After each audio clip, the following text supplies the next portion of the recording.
सुप्रभात। साहित्य शिक्षा की क्लास में आप सभी का स्वागत है। हम लोगों ने पिछली कक्षा में पढ़ा था पंत के बारे में, यानी सुमित्रानंदन पंत के बारे में, प्रकृति के सुकुमार कवि सुमित्रानंदन पंत।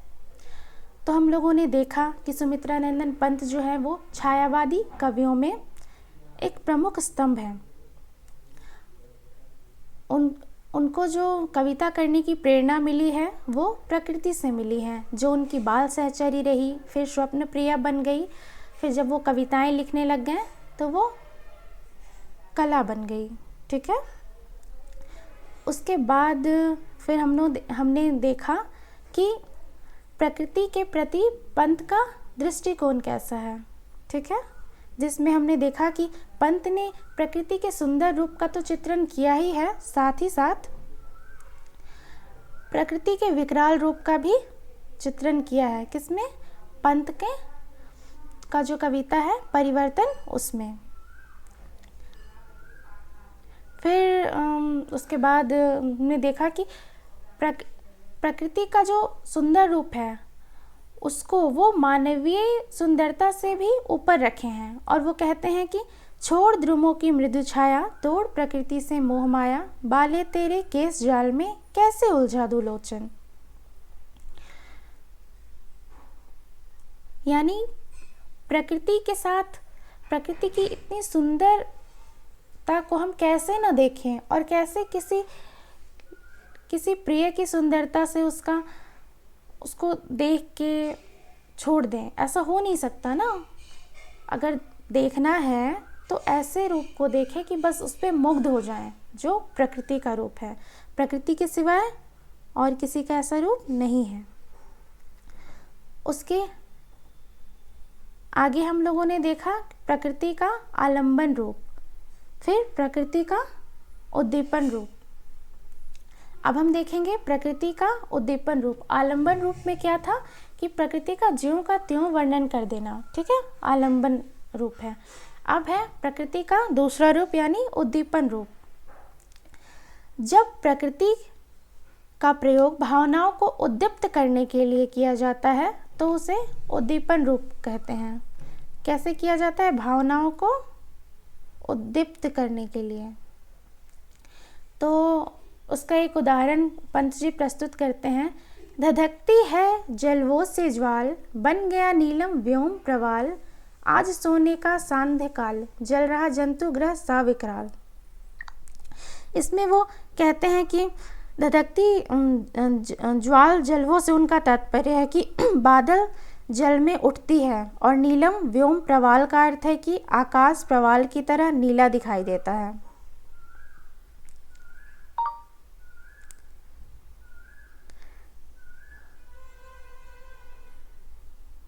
अर्थात बादल उठ रहे हैं और जल में आग की तरह चमक रहे हैं, जिससे आकाश जो है वो प्रवाल की तरह नीला हो गया है। किससे? बादल के जलने से। तो ये जो पंक्ति है ना, वो प्रकृति के बदलते रूप को दिखा रहा है। ये प्रकृति का अद्भुत सौंदर्य दिखा रहा है। ठीक है। इसके बाद है प्रकृति का नारी रूप। अब सोचेंगे, अरे प्रकृति को नारी के रूप में कैसे वर्णन किया जा सकता है? बिल्कुल किया जा सकता है। प्रकृति का कोमल जो रूप है उसको ग्रहण किया है पंत जी ने नारी के रूप में, कोमल रूप को, जिसका एक उदाहरण है चांदनी कविता में। नीले नभ के सदतल पर वह मैम्बी सारद हंसिनी, मृदु करतल पर शशि मुखर, नीख अनिमिष एकांकिनी। वो जो प्रकृति का रूप है ना, उसको सारद हंसनी से उसका तुलना कर रहे हैं।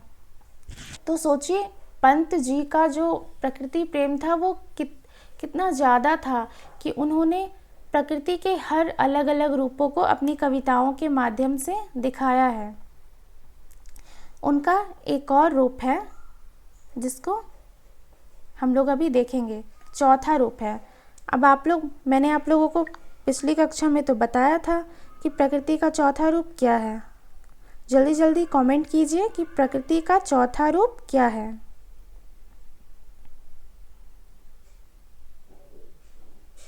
नहीं पता? कोई बात नहीं है, मैं याद दिला देती हूँ। प्रकृति का जो चौथा रूप है वो है रहस्यात्मक रूप। क्या है? रहस्यात्मक रूप।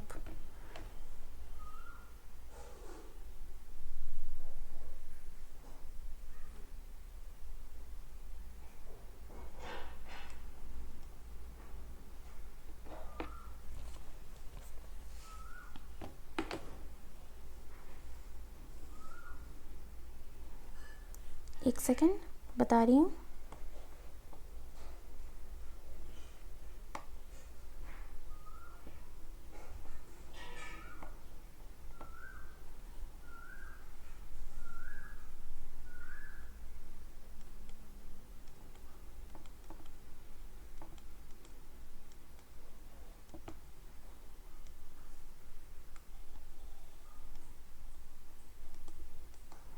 रहस्यात्मक रूप।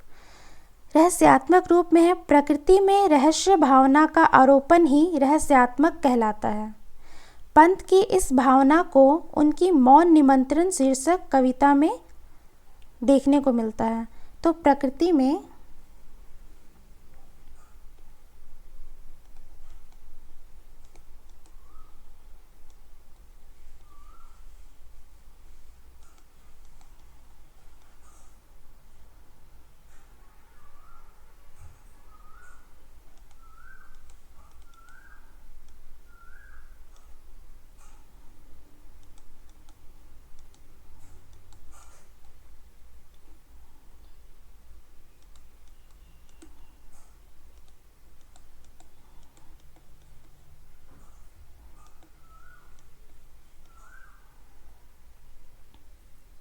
यह, रुकिए मैं स्लाइड ऐड कर देती हूँ, उससे आप लोगों को ज़्यादा अच्छे से समझ में आएगा। बस 1 मिनट।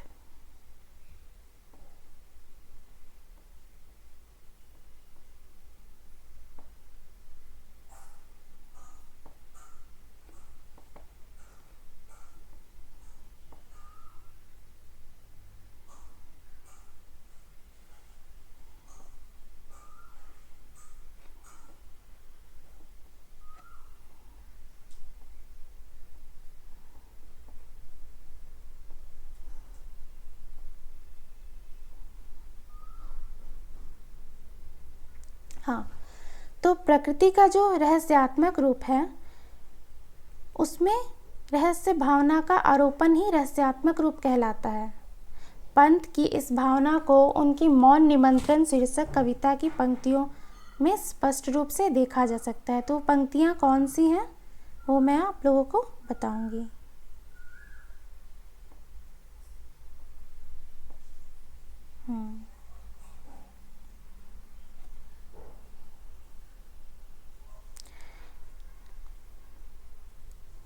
वो पंक्तियाँ हैं, स्तब्ध ज्योत्सना में जब संसार चकित रहा, स्तब्ध ज्योत्सना में जब संसार चकित रहा शिशु सा नादान, विश्व के पलकों पर सुकुमार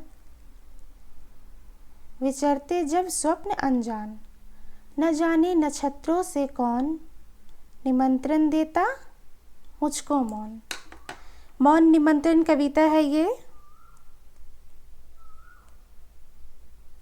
आप लोगों ने पढ़ा है? नहीं पढ़ा? कोई बात नहीं है, मैं समझाती हूँ।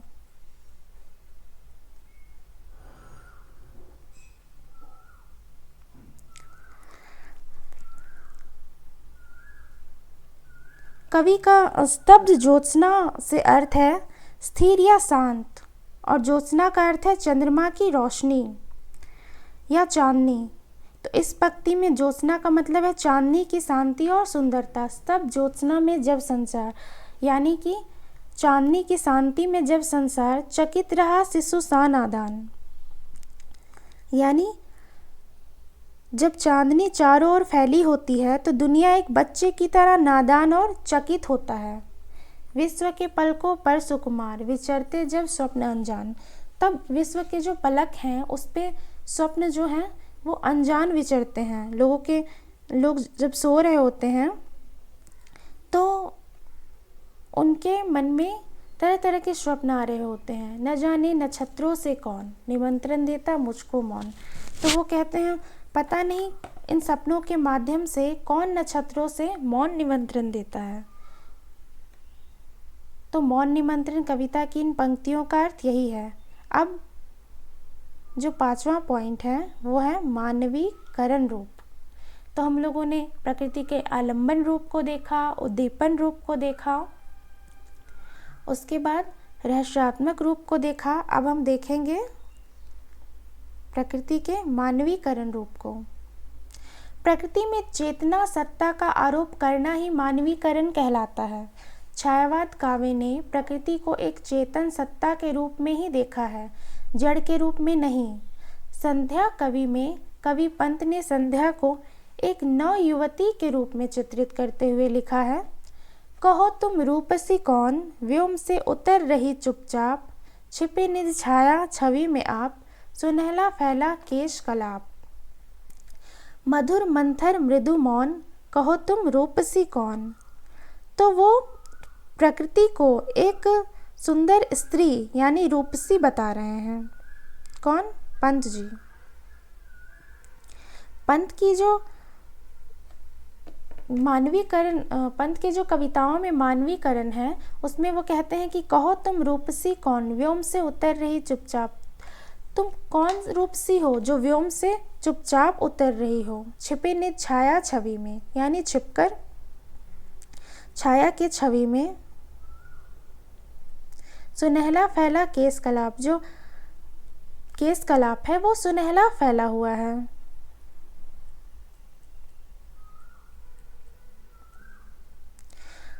मधुर मंथर मृदु मौन, जो मधुर मंथर कर रही हो मृदु मौन। कहो तुम रूपसी कौन, वो पूछ रहे हैं कि कौन रूपसी है।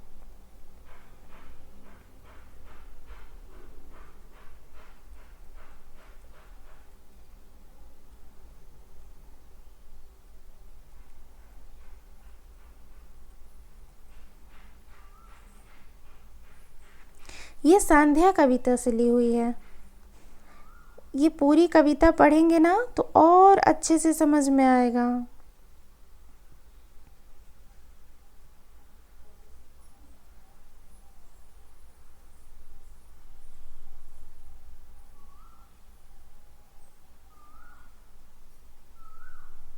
तो हम लोगों ने प्रकृति के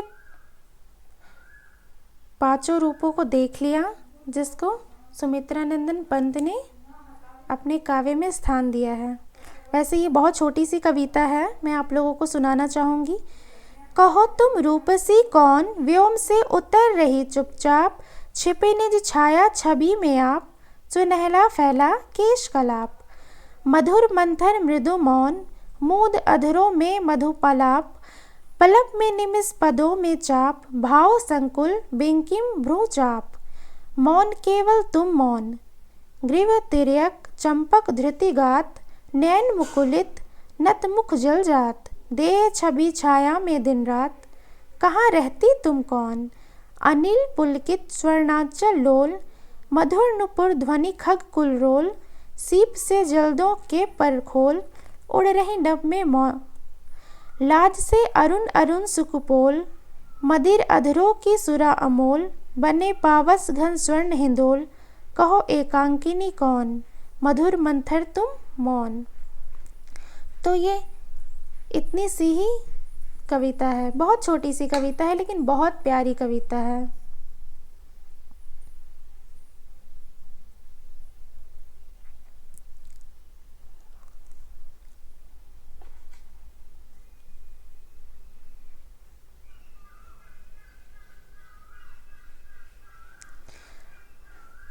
तो आज पंत प्रकृति के सुकुमार कवि पंत विषय पूरा हुआ और मुझे आशा है आप लोगों को मैं अच्छी तरह से समझा पाई होंगी। बाकी अगर आप लोगों को किसी तरह का कोई डाउट है, कोई सवाल है, तो आप कमेंट करना, मैं उसका जवाब दे दूंगी। तब तक के लिए आप लोगों का धन्यवाद। नमस्कार।